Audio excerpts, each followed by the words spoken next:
Boycotting State of the Union. This is Law and Society. Please subscribe.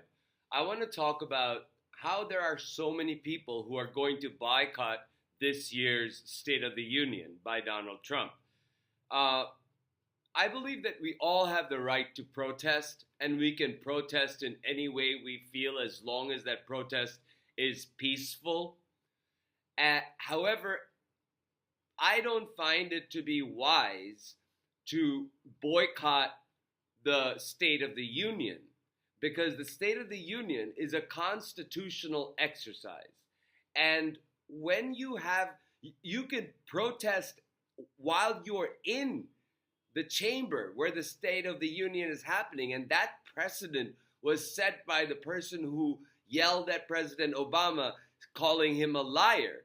And then since that State of the Union, people have regularly objected by wearing things, by wearing buttons, by wearing different colored clothing, by standing up and voicing objection. That happened with Biden, it happened with Obama, it happened with Trump in the first term.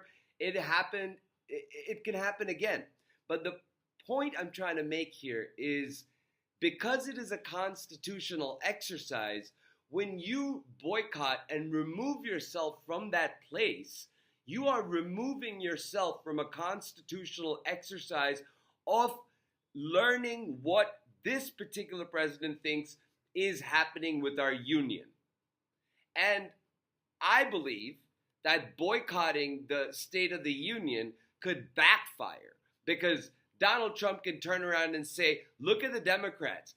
They don't really care about what's happening with the country. They won't even attend the State of the Union to come and be apprised of what is happening with the country. Remember when I told you that we will only have Republicans taking care of you?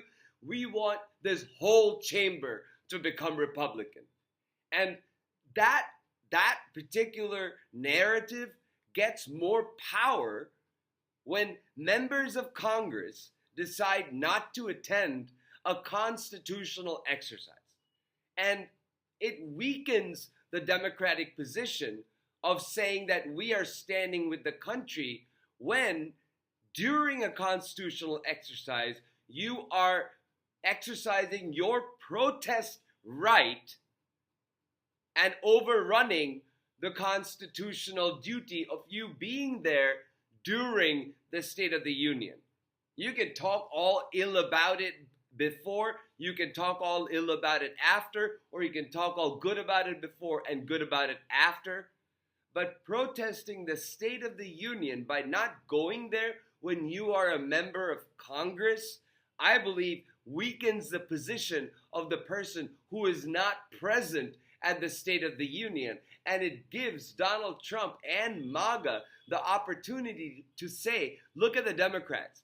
They aren't even coming to the State of the Union, which is part of the Constitution. Instead, they're going to other programs that are meant to distract away from the State of the Union. And in truth and in practicality, maybe that is true, because Donald Trump is going to lie at the State of the Union and he's going to spread disinformation. But that is all the more reason for you to be there and then come out and protest and let the American people know how and why he lied. I don't think that, secondary programming and other alternative State of the Unions really capture the importance of this constitutional exercise and the responsibility that members of Congress have to attend it, so that they have standing to say, we were there, we heard what happened, and this is why this person is wrong.